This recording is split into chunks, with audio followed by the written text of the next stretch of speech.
Roger, it's always good to be with you. It's Jug Week, right? We start, and it's the greatest time of year, especially for you. How you feeling? I'm feeling good, you know. Guy's going to be 83 or something like that, but Delaware is something special, and it's always special to be here. Speaking about turning 83 now, I think it was God's plan, for he knew what Jug Week was going to mean to you. To have your birthday during, I think it was just all part of a bigger plan. And your daughter Neville, her birthday's on the same day as yours too. Yeah. Now this is something cool. I tell everybody our birth of our daughter Nev was intentional to be on that day, and Barb went Caesarean, and September 16th and 1983, I believe, fell on a Friday, and I had to be in Delaware on Saturday, so that's how I, not intentionally for my birthday, but so I could be in Delaware. Everything's around Delaware, Ohio. It certainly is. And how cool it is, it's the 80th anniversary this year. What really makes it hard to understand, for me at least, is when you say, this is the 80th Little Brown Jug, to realize that I've called like, 57 of them over the years, and that's the unbelievable part for me. Now, when we talk about calling 57 Little Brown Jugs, we have a bit of an announcement to make. It's kind of why we're sitting down here today. Tell everyone, what's the announcement? I know the word is out, but we kind of want you to tell us in your own words what the decision was and what was the factors behind it. I had to go into it knowing that I was not going to announce the jug the next year. So I actually made the decision 2 years ago. Okay. And I talked to Tom Wright about it, and he says, whatever you want to do, it's your call. So I knew to myself, I didn't make the decision until the day after last year's jug. And I told Tom then that night after the race that that was the last one, and we'll go forward from there. I'm not retiring or quitting announcing. This week I'll probably call 65, 70 races.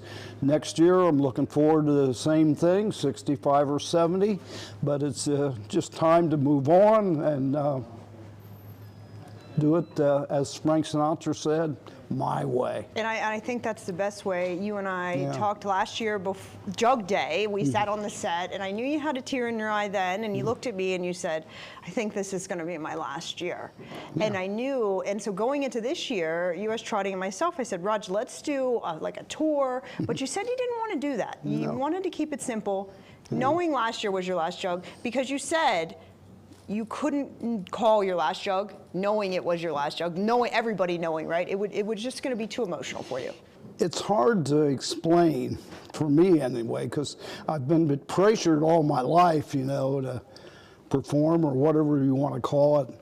And the pressure of doing the jugette and the jug at 83 is just too much for me. I'm a county fair announcer. They referred to me that back in the 60s, and I'm proud to say I'm a county fair announcer. And I will continue to call 17 county fairs in the state of Ohio, New York, and Virginia, but I just don't want the pressure of that, the biggest race in all of harness racing, and it always will be the Little Brown Jug. What has made this event so special for you over the years? Is it the heats? Is it just the excitement, that having the crowd? What has always done it for you? You got to remember, I came to Delaware the first time, I believe, in 1958. That's 10 years before I ever announced here at Delaware. So I was a big fan of harness racing when I was a sophomore in high school. And I can remember the first trip to Delaware, Ohio, 5 a.m. in the morning. We got here a little after 6, went to a church tent to have breakfast, and the flaps were down because it was cold and everything. I remember the year we had snow flurries at 7 a.m. in the morning here at Delaware. It's something special about this place, and so it's been a big part of my life. I never dreamed that I'd call the biggest race in harness racing. Never. When you think back, when you got the opportunity, when they said, hey, Roger, we want you to become the announcer of this event, what was that day like? Well, the whole story was Charlie Hinkle on Adios Day, believe it or not, told Hank Thompson at the Meadows that he was going to go to California and be the voice of the new ABA team in basketball out there. And Hank said, what am I going to do for an announcer? Well, Corwin Nixon was standing right there, and he says, well, why don't you call that Huston kid in Xenia? He could do it. And Hank came home that night and called the operator in those days and says, how many Houstons you have living in Xenia? They said 7. And he said, well, give me the very first one. And that was Cecil, which was my dad. And Dad gave Hank the number, and I think it was around 10:30, 10:45 at night, Hank Thompson called. And he says, I doubt that you know who I am, but my name's Hank Thompson. Well, I literally fell out of bed because I knew who Hank Thompson was. Right. And that's how it all started. When you think back of what the Jug and Jug Week means to you, there's family, right? Mm-hmm. And then there's the Little Brown Jug. That's where it sets in your heart. It's horrible to admit, but thank goodness Neville knows it. Mm-hmm. The Little Brown Jug, to me, was number 1. And there are times I regret it that family was number 2. Mm-hmm. Thank goodness Nev knows what I'm talking about. Well, and I think that there's that family, but then looking around here, coming to Delaware every year, being here in the log cabin, looking at all the history, the nostalgia that comes behind it, you have that family. But what a family that I feel like I'm a part of now too. What if it is a family here as well? Yeah. Hank Thompson, Tom Thompson, Tom Wright, that's a family. And I feel like Cheryl, Tom Wright's wife, I feel like she's my daughter. I remember when they were born, and it even goes further than that. Phil, Terry, and everybody else. It's one big family involved in the Jug. Top 3 Little Brown Jugs that you were able to call. Well, you're going to put it on the Jug, though. It has to be the Jug. Oh, definitely the Jug, yeah. Believe it or not, Big Bad John. Okay. I think I was 9 for 9 during his career. He's a Pennsylvania bred, and he raced Pennsylvania Sire Stakes. He's 2-year-old, raced here as 2-year-old, came back as 2-year-old.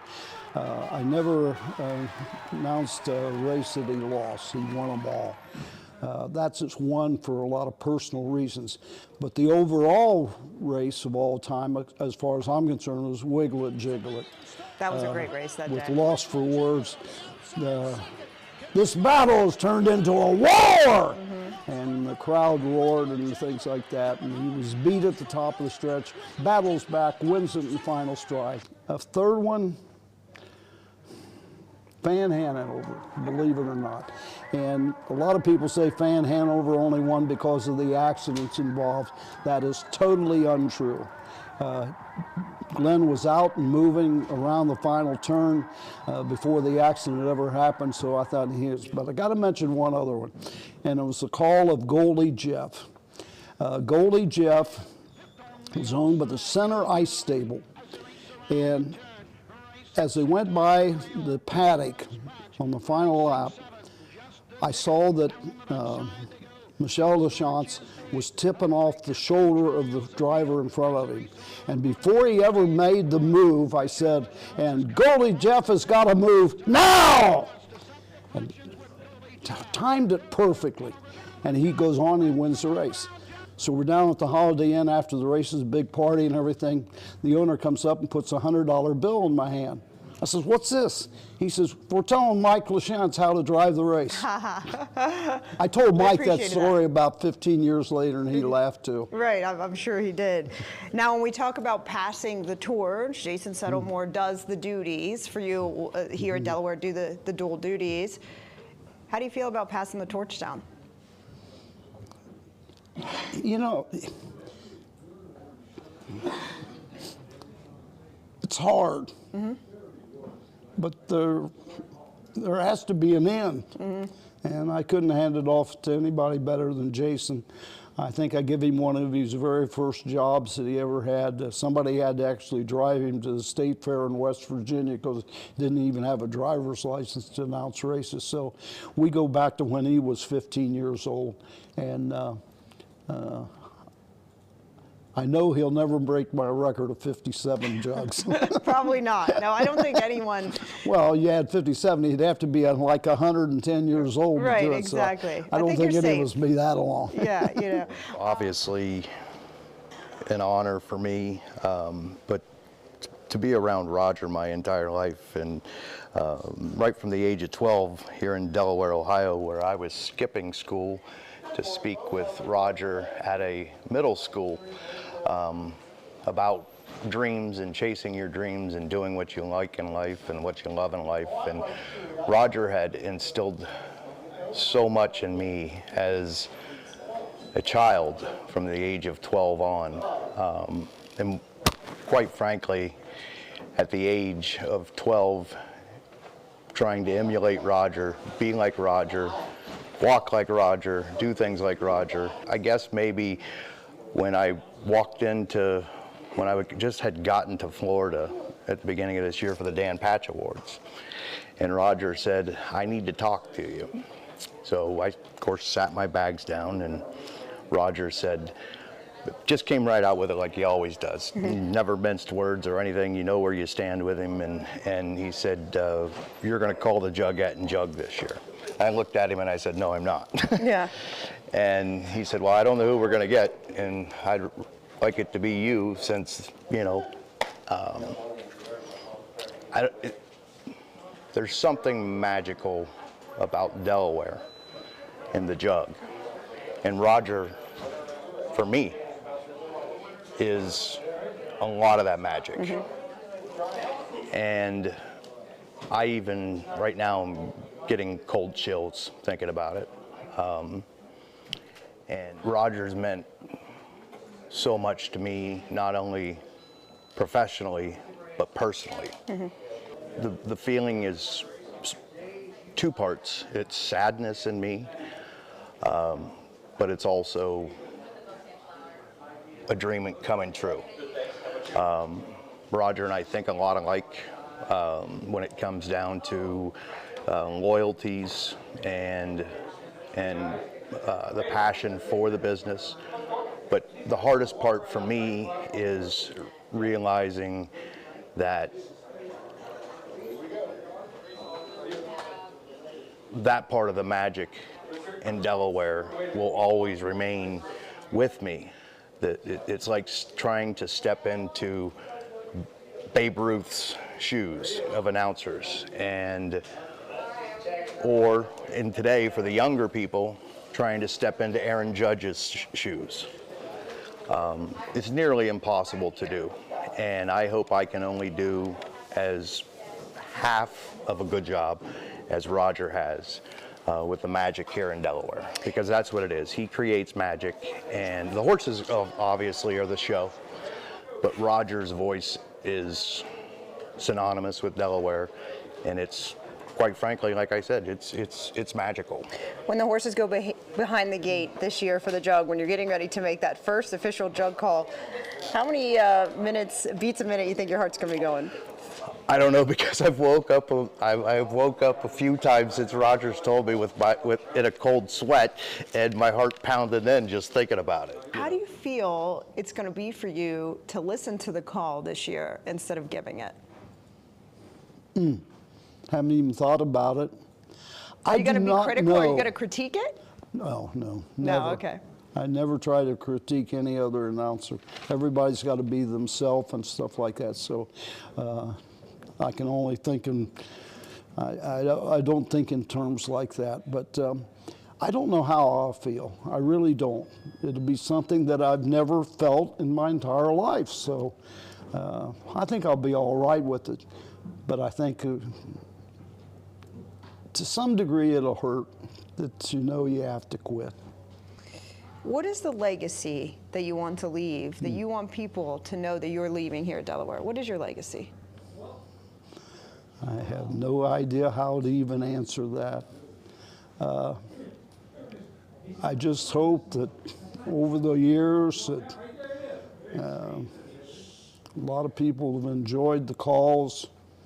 None of them were planned in advance. They were all heartfelt. I know, sometimes I don't understand why, but I know people have enjoyed those experiences in their races and stuff. I'll leave it to the people that make that call on that one, because all I can say is it has been a great ride, and I couldn't have scripted any better.